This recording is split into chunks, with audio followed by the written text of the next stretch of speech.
Hello friends, ನಾವಿವತ್ತು ಘಾತಾಂಕಗಳು ಘಾತಾಂಕಗಳು ಅನ್ನುವಂಥ ಪಾಠದ ಮೇಲೆ ಲೆಕ್ಕಗಳನ್ನ ಬಿಡಿಸ್ತಾ ಇದ್ದೀವಿ. ನೋಡಿ, ಇದರಲ್ಲಿ ಮೊದಲನೇದಾಗಿ ಬರುವಂತದ್ದು ಘಾತಾಂಕಗಳ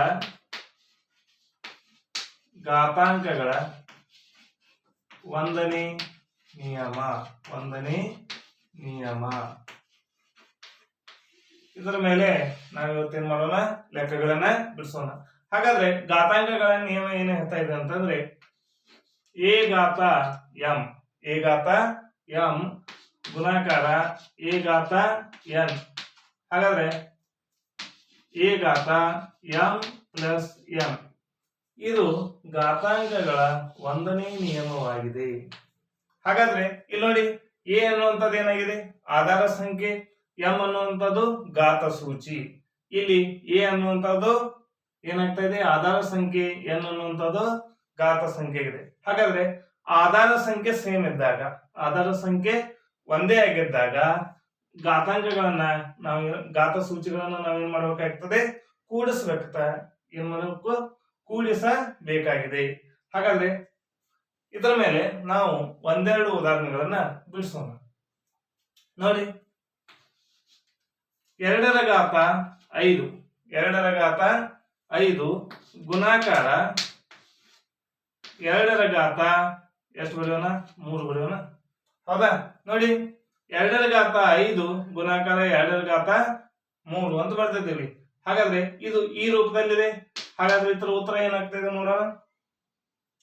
2 ಘಾತ ಏನಾಗ್ತದೆ, ಎಂ ಪ್ಲಸ್ ಎನ್ ಇದೆಯಲ್ಲ, ಇಲ್ಲಿ ಎಂ ಅಂದ್ರೆ ಎಷ್ಟಿದೆ, 5 ಇದೆ, ಎನ್ ಅಂದ್ರೆ 3 ಇದೆ. ಹಾಗಾದ್ರೆ 5 ಪ್ಲಸ್ 3 ಹಾಗಾದ್ರೆ ಎಷ್ಟು ಆಗ್ತಾ ಇದೆ, 2 ಘಾತ 8. ಹೌದಾ? ಈ ರೀತಿಯಲ್ಲಿ ನಾವು ಎಲ್ಲ ಲೆಕ್ಕಗಳನ್ನ ಬಿಡಿಸಬಹುದು. ಇನ್ನೊಂದು ಲೆಕ್ಕವನ್ನು ನೋಡೋಣ. 3 ಘಾತ 4 ಗುಣಾಕಾರ 3 ಘಾತ 6. ನೋಡಿ, ಆಧಾರ ಸಂಖ್ಯೆ ಸೇಮ್ ಆಗಿದೆ, ಆಧಾರ ಸಂಖ್ಯೆ ಏನಾಗಿದೆ, ಒಂದೇ ಆಗಿದೆ. ಹಾಗಾದ್ರೆ 3 ಘಾತಾಂಕ 4 ಪ್ಲಸ್ 6 ಎಷ್ಟಾಗ್ತಾ ಇದೆ, 3 ಘಾತ 10. ಈ ರೀತಿಯಾಗಿ ನಾವು ಲೆಕ್ಕಗಳನ್ನ ಬಿಡಿಸಬಹುದು. ಯಾವುದರ ಮೇಲೆ, ಘಾತಾಂಕಗಳ ಮೇಲೆ. ನೋಡಿ, ಇಲ್ಲಿ ನಾವು ಏನನ್ನ ತೆಗೆದುಕೊಂಡಿದ್ದೇವೆ, ಧನ ಸಂಖ್ಯೆಗಳು, ಪ್ಲಸ್ ಚಿಹ್ನೆಯನ್ನು ಹೊಂದಿರುವಂತಹ ಸಂಖ್ಯೆಗಳನ್ನ ತಗೊಂಡಿದ್ದೇವೆ. ಇದು ಕೂಡ ಇಲ್ಲಿ ಮುಂದಿನ ಲೆಕ್ಕದಲ್ಲಿ ನೋಡಿ, -4 ಘಾತಾಂಕ 5 ಗುಣಾಕಾರ -4 ಘಾತಾಂಕ. ಹೌದಾ? ಎಷ್ಟು ತೋಳನ, 2 ತೋಳನ. ಹಾಗಾದ್ರೆ ಆಧಾರ ಸಂಖ್ಯೆ ಏನಾಗಿದೆ ನೋಡಿ, ಇಲ್ಲೂ -4 ಇದೆ, ಇಲ್ಲೂ -4 ಇದೆ. ಹಾಗಾದ್ರೆ ಎರಡು ಕಡೆ ಒಂದೇ ಆಗಿದೆಯಾ?